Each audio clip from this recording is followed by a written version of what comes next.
সন্ধ্যা হলে ঘড়ি ধরে দোকানে পৌঁছে যায় ভোলা। সন্ধ্যার টিফিন সারা না হওয়া পর্যন্ত ঠাঁই দাঁড়িয়ে থাকে দোকানের সামনে।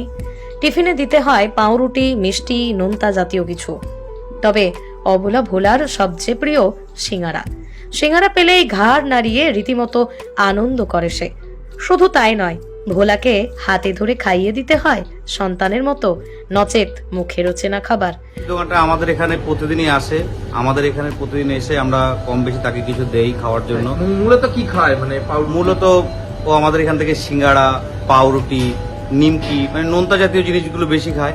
আর মাঝে মাঝে রসগোল্লাও খায়, মানে যেটাই আমরা দেই সেটাই খায়। আবার অনেক মানুষের যারা কাস্টমাররা যারা আসে তারাও মানে ওকে কিছু দেয়, সেটাও খেয়ে নেয়। এখন পর্যন্ত ওকে নিজে হাতে পাউরুটি মিষ্টি না দেওয়া হবে ও দোকান থেকে যাবেই না, কোনো রকম ভাবেই যাবে না। মানে বাইরে থেকে গিয়ে দেব, তারপর সে আস্তে আস্তে তারপরে এখান থেকে। অশোকনগর ৮ নম্বর কালীবাড়ি মোড় সংলগ্ন এই ভোলাকে সবাই চেনেন। 4 পেয়ে লেজ বিশিষ্ট এই ভোলা শিবের বাহন ষাঁড়। এখন এই এলাকার সকলেই ভোলাকে দেখে আলাদা নজরে। এলাকার স্থানীয় এক মিষ্টির দোকানে সন্ধ্যায় নিয়ম করে আসে ভোলা। দীর্ঘক্ষণ দাঁড়িয়ে থাকে, মিষ্টি দেখে মাথা নাড়িয়ে, তবে কাউকে কোনো রকম বিন্দুমাত্র বিরক্ত করে না সে। যতক্ষণ না মেলে সন্ধ্যার টিফিন ততক্ষণ নড়ে না দোকানের সামনে থেকে। তবে ব্যস্ত হয়ে ক্রেতাদের ভয় কাটাতেই ব্যবসা সামলান দোকান মালিককে বেরিয়ে এসে খাওয়াতে হয় মিষ্টি, পাউরুটি অথবা সিঙ্গারা। নিজে হাতে খাইয়ে দিলে এই ভোলা খুশি হয়ে চলে যায় অন্যত্র। দোকানদারও সুষ্ঠুভাবে করতে পারেন ব্যবসা। সবাই তো একটু মূলত একটু ভয় পায়, কারণ আবার কিছু কাস্টমার যারা জানে তারা ভয় পায় না। তারা জানে প্রতিনিয়ত ভোলা, ওর নাম আমরা ভোলা রেখেছি।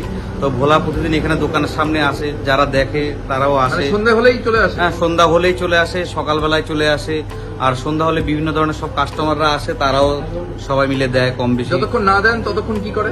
ও ওখানে সোজা হয়ে দাঁড়িয়ে থাকবে, কাউকে কোনো ক্ষতি করবে না, শুধু একভাবেই দাঁড়িয়ে থাকে।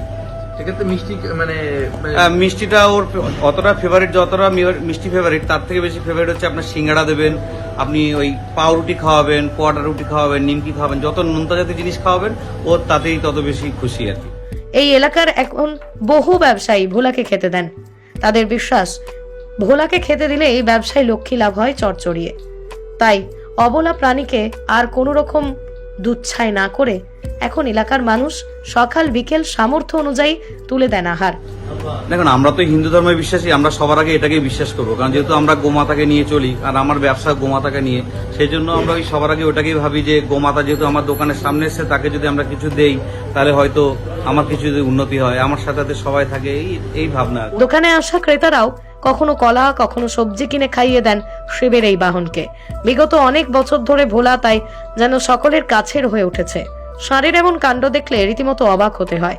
সোশ্যাল মিডিয়াতেও ভোলার এই কাণ্ড কারখানা ভিডিও ভাইরাল। তখন এখানে থাকে, আমরা সবাই দেই, কাস্টমাররা আসে, কাস্টমাররাও দেয়, সবাই প্রণাম করে গোমাতা হিসেবে সবাই আমরা যেটা ভাবি আর কি। ওর নাম হচ্ছে ভোলা। মানে আপনারা ডাকলে ভোলা বলে ডাকেন? আমরা ভোলা বলে এটা। আমি দেখলাম, আমি এই দুটো কলা খেলাম, ওরা দুজন আছে, একজন ভোলা আর একজন হয়ে। আমি দুজনের জন্য দুটো কলা খেলাম, এই নাকে দিলাম, আর ভোলার জন্য রেখেছি। ভোলাকে দেখতে পেলে আমি দিয়ে দেবো। প্রতিদিন আসে? প্রতিদিনই আসে। মিষ্টি কলা যা দেবেন ঠিক টাইমে সাধন করে গ্রহণ করে। ঠিক আছে, খুব ভালো।